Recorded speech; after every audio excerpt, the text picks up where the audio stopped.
up and leave right now. You're going to jail. Officer, I paid for my meal. I'm not breaking any law. I don't care who you are. You're causing a scene. Stand up. Then you should review unlawful detention statutes before you make a career-ending mistake. Whoa, hey. Easy, man. That's it. You're done. Hands where I can see them. Hey, static over police right Don't now. put hands. At exactly 7:43 p.m. on a warm Saturday evening in downtown Portland, Oregon, what should have been a quiet dinner for two turned into a violent confrontation that would shake an entire police department to its core. The restaurant surveillance footage, combined with multiple witness cell phone videos, would later accumulate over 47 million views across social media platforms. But this wasn't your typical viral police encounter video. This was different. This was the moment a decorated Navy SEAL commander, one of only a handful of black women to ever hold that rank, was forcibly dragged from an upscale restaurant while having dinner with her wife. What happened next would shock the Portland Police Bureau, spark a federal civil rights investigation, and prove that a uniform doesn't always protect you from those who are supposed to serve and protect. Commander Jasmine Washington was not your average 44-year-old. While most people her age were settling into comfortable desk jobs and planning weekend barbecues, Commander Washington was leading covert operations in some of the most dangerous regions on Earth. She had spent 22 years in the United States Navy, the last 8 as a SEAL team commander. She held a master's degree in international relations from Georgetown University. She had completed over 130 combat missions across 4 continents. She spoke 3 languages fluently and had trained elite forces in counterterrorism tactics for NATO allies. She had received the Bronze Star with Valor, 2 Purple Hearts, and the Navy Cross for extraordinary heroism in combat. But on this particular evening, none of that would matter to the 2 officers who were about to make the biggest mistake of their careers. Commander Washington had been looking forward to this dinner for weeks. She had just returned from a 6-month deployment, and all she wanted was a quiet meal with her wife, Dr. Nicole Washington, a cardiovascular surgeon at Oregon Health and Science University. They had chosen Meridian, an upscale French restaurant in the Pearl District known for its intimate atmosphere and exceptional wine list. It was their 15th wedding anniversary. The couple arrived at 6:30 p.m. dressed elegantly. Jasmine wore a navy blue blazer over a silk blouse, tailored slacks, and her hair was styled in elegant locks that fell past her shoulders. Nicole wore a beautiful emerald dress that complemented her warm brown skin.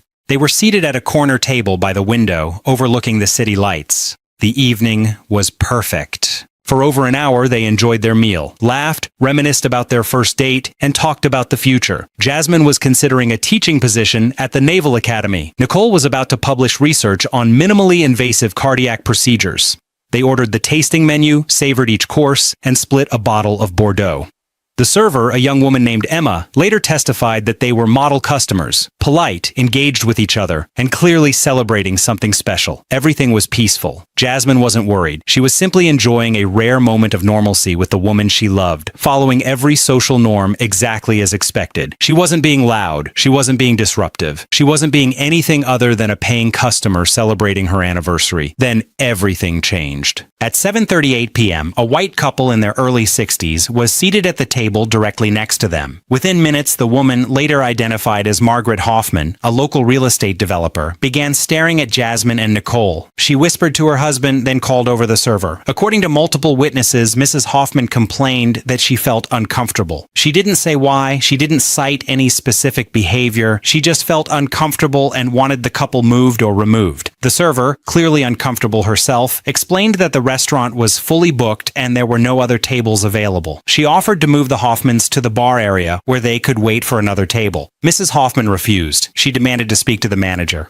The manager, David Chen, had worked at Meridian for 7 years and had never encountered a situation quite like this. He approached the Hoffmans' table and listened to Mrs. Hoffman's complaint. She insisted that the 2 women at the next table were being inappropriate. When Mr. Chen asked for specifics, she became vague, saying she didn't appreciate their public display of affection. Mr. Chen glanced over at Jasmine and Nicole, who were simply talking and enjoying their wine. There was no kissing, no inappropriate behavior, just 2 people having dinner. Mr. Chen, to his credit, politely told Mrs. Hoffman that he saw nothing inappropriate and that all his guests had a right to dine in peace. This did not go over well. Margaret Hoffman's voice rose. She announced loudly that she was a platinum member of their rewards program, that she had spent thousands of dollars at this establishment, and that if those women weren't removed immediately, she would ensure that everyone knew this restaurant catered to certain types of people. The implications were clear. The restaurant fell silent. Jasmine's jaw tightened. She had heard this kind of language before. coded words designed to other people like her. Nicole reached across the table and squeezed her hand. "Don't let them ruin our night," she whispered. Jasmine nodded. They had dealt with bigotry before. They would handle it with dignity. But Margaret Hoffman wasn't finished. When the manager still refused to remove Jasmine and Nicole, she pulled out her cell phone and called the police. She told the dispatcher that there were 2 aggressive women causing a disturbance at Meridian Restaurant and that she felt threatened. She used that word specifically, threatened. The dispatcher asked what the women were doing. Mrs. Hoffman said they were being loud and belligerent and refusing to leave when asked. None of this was true. The entire restaurant would later testify to that fact. But the call had been made, and within 6 minutes, 2 Portland police officers arrived at the scene.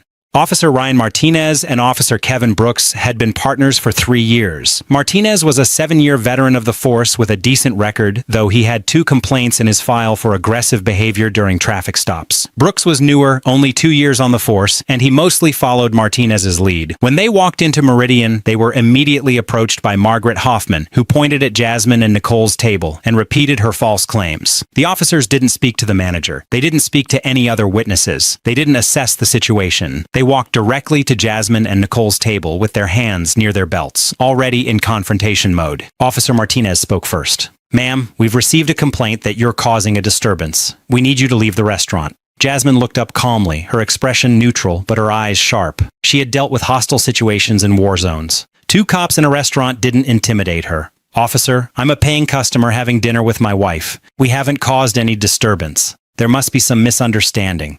Martinez's face hardened. "Ma'am, I'm not going to ask you again. You need to leave now, or you're going to jail." The entire restaurant was watching now. Cell phones were being pulled out. Cameras were recording. Nicole's hand tightened around Jasmine's. "Baby, let's just go. It's not worth it." But Jasmine knew something Nicole didn't. She knew that leaving would validate a lie, would set a precedent that their mere presence could be criminalized based on someone's discomfort. She had fought for this country. She had earned the right to exist in public spaces. "Officer," Jasmine said, her voice steady and clear, "I'm asking you what specific law or restaurant policy we violated. We have a right to know why we're being asked to leave." This is where things started to go wrong for Officer Martinez. In his years on the force, he had grown accustomed to immediate compliance. When he said move, people moved. When he said leave, people left. He wasn't used to being questioned, especially not by someone who clearly understood their rights. His ego couldn't handle it. Instead of de-escalating, instead of speaking to the manager or reviewing the situation, he made a choice that would cost the city millions. Martinez stepped closer to the table, his hand now resting on his service weapon. "Ma'am, you're being detained for disorderly conduct and obstruction. Stand up and put your hands behind your back." The legal absurdity of this statement would later be torn apart by federal judges, but in that moment, Jasmine felt her training kick in. She knew exactly what was happening. She was being unlawfully detained. There was no probable cause for disorderly conduct. She had committed no crime. She also knew that resisting, even verbally, could escalate into violence. She made a calculation. She would comply under protest and let the legal system sort it out later. She stood slowly, her hands visible. "Officer, I'm complying, but I want it on record that I'm doing so under protest. This detention is unlawful." Officer Brooks moved to grab Jasmine's arm, but she pulled back instinctively, not aggressively, just a natural reaction to being grabbed by a stranger. That split-second movement was all Martinez needed. He lunged forward, grabbing Jasmine by the shoulder and slamming her face first into the table. Wine glasses shattered, plates crashed to the floor. Nicole screamed. Other diners jumped from their seats. What happened next was captured on multiple cameras from multiple angles, and the footage is difficult to watch. Officer Martinez forced Jasmine to the ground, driving his knee into her back. Officer Brooks grabbed her arms, wrenching them behind her with enough force that her shoulder joint popped audibly. Jasmine, trained to withstand torture, didn't cry out. She kept her voice level. "I'm not resisting. You're using excessive force. This is assault." But the officers didn't stop. Martinez pressed his forearm against the back of Jasmine's neck, a technique that had been banned by the Portland Police Bureau after the George Floyd murder. Brooks tightened the handcuffs so severely that they cut into Jasmine's wrists, causing immediate bleeding. Nicole tried to intervene, crying, begging them to stop, explaining that her wife had a service-related back injury. Martinez told her to back up or she'd be arrested too. The manager, David Chen, stepped forward, his voice shaking. "Officers, please. These women have done nothing wrong. There's been a mistake." Martinez ignored him. The other diners were shouting now, telling the officers to stop, recording everything, some of them crying at the brutality they were witnessing. Jasmine was dragged across the restaurant floor, her body limp in practiced compliance, her face expressionless despite the pain radiating through her shoulder and back. The surveillance footage shows the entire scene in horrifying detail. A decorated war hero, a woman who had defended her country with her life, being brutalized for the crime of eating dinner while black. The officers dragged her out the front entrance where a crowd had gathered on the sidewalk. They forced her into the back of their patrol car, slamming her head against the doorframe in the process. Nicole ran out behind them, her phone recording everything. She identified herself as a doctor and demanded to know where they were taking her wife. Martinez told her to step back. Brooks radioed for backup, claiming they had a combative suspect in custody. The patrol car drove away with Jasmine in the back, blood running down her wrists, her shoulder dislocated, her back screaming in pain. But her mind was already working. She had memorized both officers' badge numbers. She had noted every violation of protocol,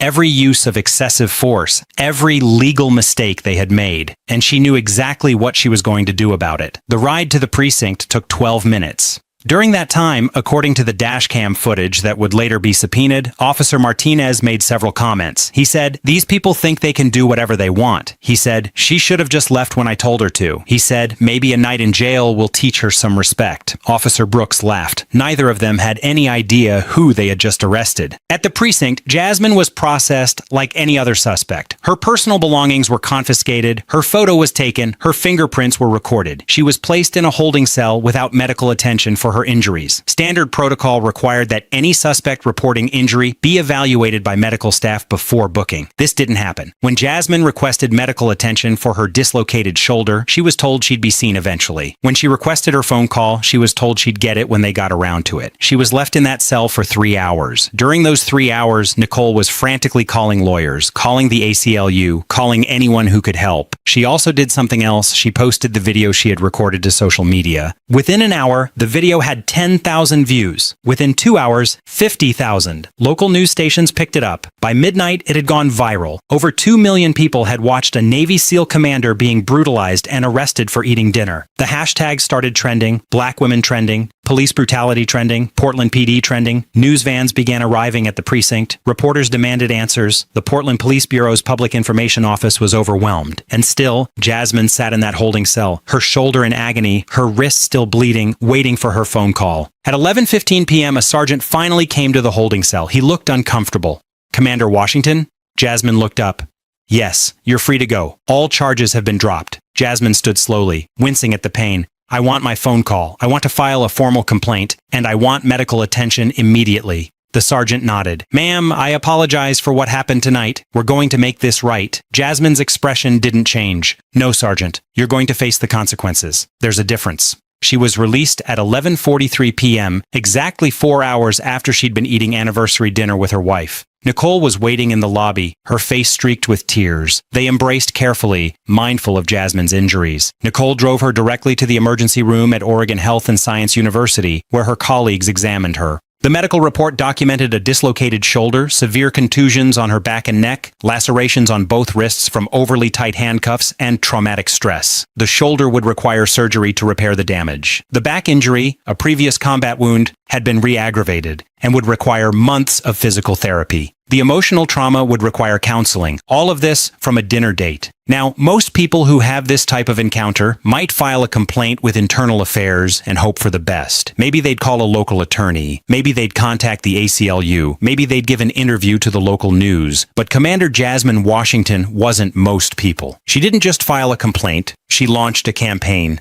Within 48 hours of her arrest, Jasmine had retained one of the most prestigious civil rights law firms in the country, Henderson and Associates, known for winning massive settlements against police departments nationwide. Her lead attorney, Marcus Henderson, was a former federal prosecutor who had never lost a civil rights case. Together, they crafted a legal strategy that would become a template for similar cases across the country. But Jasmine didn't just want money. She wanted systemic change. She wanted accountability. She wanted to make sure this never happened to anyone else. The federal lawsuit they filed wasn't just comprehensive, it was devastating. It named Officer Martinez, Officer Brooks, the Portland Police Bureau, the City of Portland, and even Margaret Hoffman, the woman whose false report had started everything. The complaint detailed 11 separate constitutional violations, including unlawful detention, excessive force, failure to provide medical care, discrimination discrimination based on race and sexual orientation, and conspiracy to deprive civil rights. It was 47 pages of meticulously documented evidence, witness statements, video analysis, and legal precedent. It was the kind of complaint that a team of Harvard law professors might produce.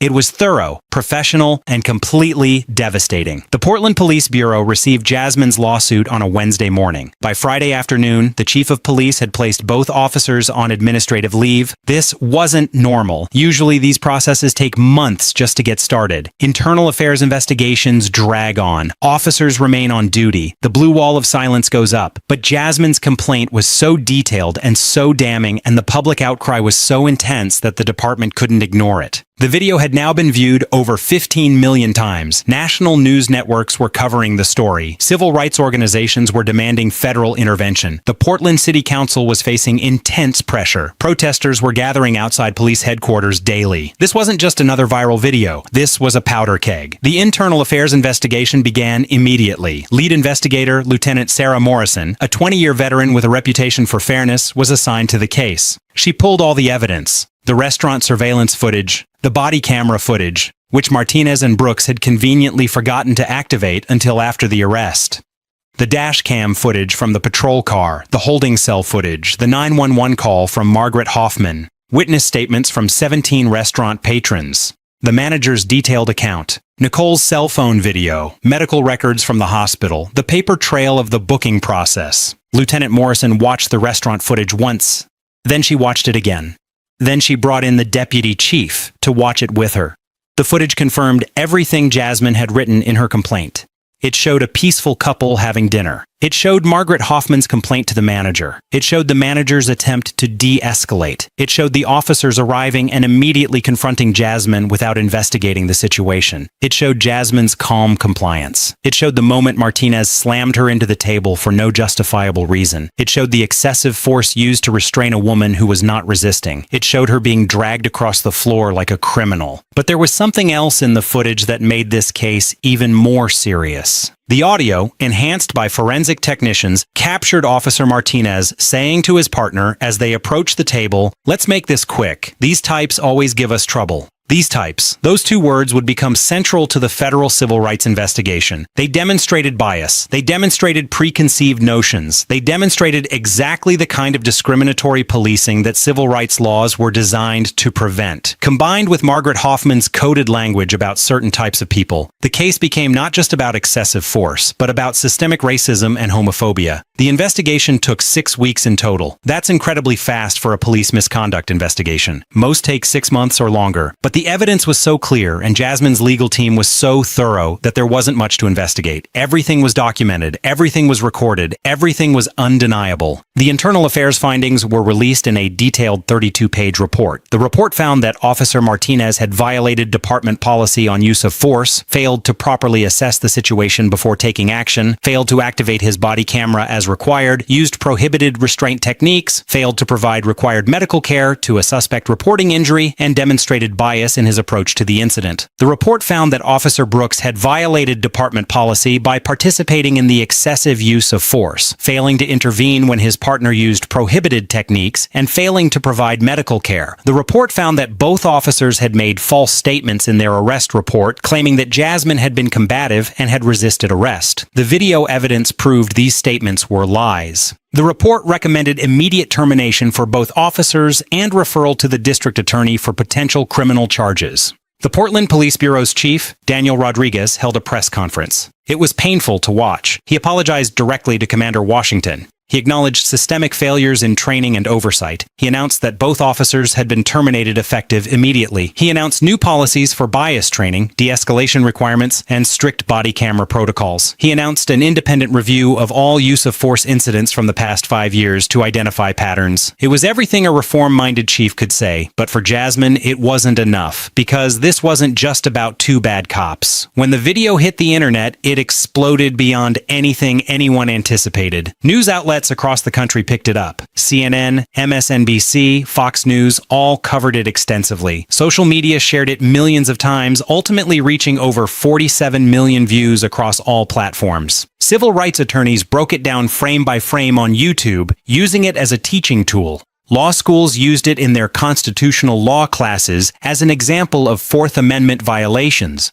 Police academies used it in their training as an example of how not to handle a situation. The story appeared in the New York Times, the Washington Post, the Guardian. International media covered it. It became a global symbol of racial injustice and police brutality. Public reaction was intense and divided. Millions praised Jasmine for her courage, her composure, and her refusal to back down. They called her a hero twice over, once for her military service and again for standing up to injustice. Civil rights organizations held her up as an example of dignity under duress. But there were also critics. Some accused her of being confrontational, claiming she should have just left the restaurant when asked. Some said she was using her military service for sympathy. Some claimed the whole thing was exaggerated or taken out of context. Conservative commentators suggested she had a responsibility to comply immediately with police orders, regardless of whether those orders were lawful. But here's what nobody could deny. Jasmine was right about everything. She was right that she had committed no crime. She was right that the detention was unlawful. She was right that the force used was excessive. She was right about every legal and constitutional point she raised. The video evidence, the legal analysis, and ultimately the court rulings would confirm this beyond any doubt. The fact that some people still criticized her for asserting her rights tells you everything you need to know about the problem. The federal civil rights investigation, launched by the Department of Justice, expanded beyond just this one incident. Investigators discovered that the Portland Police Bureau had a pattern of disproportionate use of force against people of color. They found inadequate training on implicit bias and de-escalation. They found a culture that protected officers who violated policy.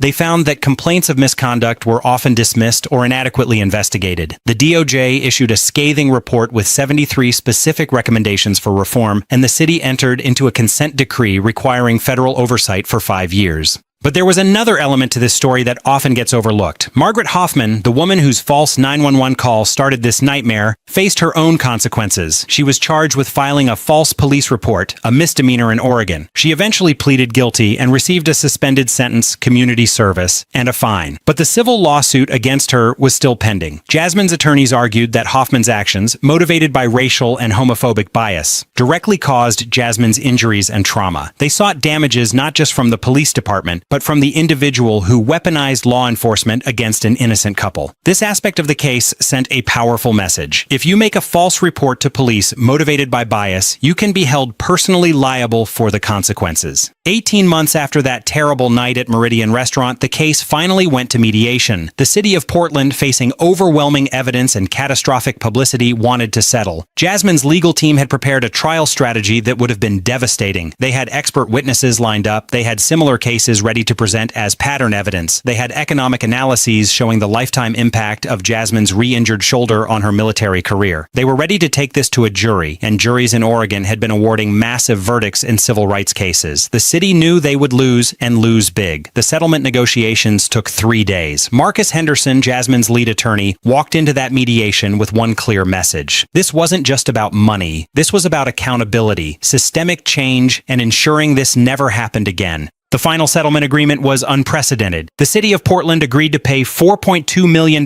in damages to Commander Jasmine Washington, $1.5 million for physical injuries and medical expenses, $1 million for pain and suffering, $1 million for violation of civil rights, $700,000 for emotional distress and future therapy. The city agreed to implement all 73 DOJ recommendations immediately, not over 5 years, but within 18 months. The city agreed to create a civilian review board with actual disciplinary authority, not just advisory power. The city agreed to require all officers to complete 40 hours of implicit bias training annually. The city agreed to implement a strict body camera policy with serious consequences for failure to activate. The city agreed to ban all neck and positional restraints. The city agreed to make Jasmine's case a mandatory part of academy training for every new recruit. And finally, the city issued a formal public apology, read by the mayor herself at a press conference, acknowledging that what happened to Commander Washington was unjust, unconstitutional, and unacceptable. $4.2 million.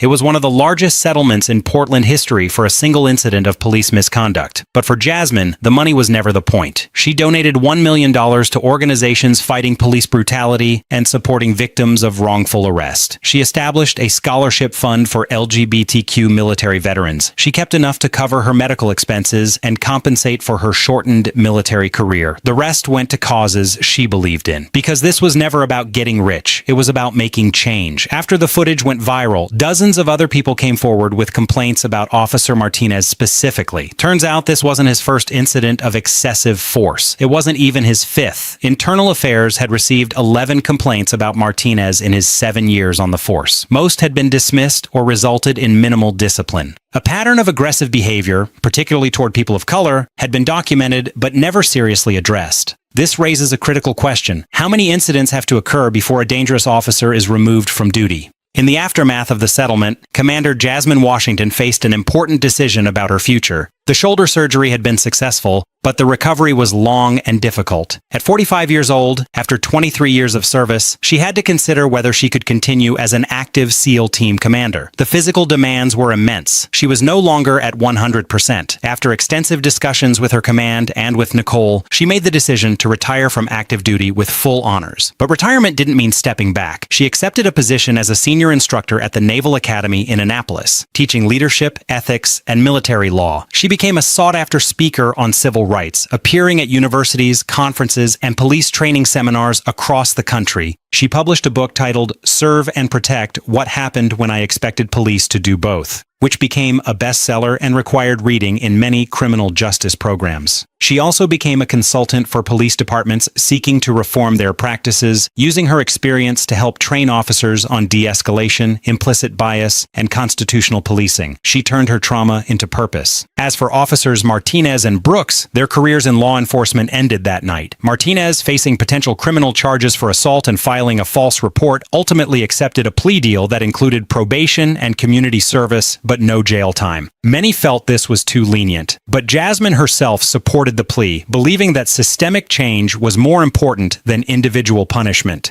Martinez publicly apologized, though many questioned its sincerity. He now works in private security and has stayed out of the public eye. Brooks, the younger officer, expressed genuine remorse in subsequent interviews. He admitted he should have intervened when Martinez used excessive force. He acknowledged he had been trained to follow his partner's lead, but that training didn't excuse his actions. He left law enforcement entirely and now works as a counselor for at-risk youth, using his story as a cautionary tale. Whether this represents true redemption or just self-preservation is a matter of opinion. The bigger lesson here extends far beyond one incident in one city. This story isn't just about Jasmine Washington and 2 Portland police officers. It's about the casual dehumanization that happens when people in authority aren't held accountable. It's about the weaponization of law enforcement by individuals who use 911 calls to enforce their personal prejudices. It's about the courage it takes to stand up for your rights when doing so might get you killed. Let's talk about the bigger picture. This story represents something that happens thousands of times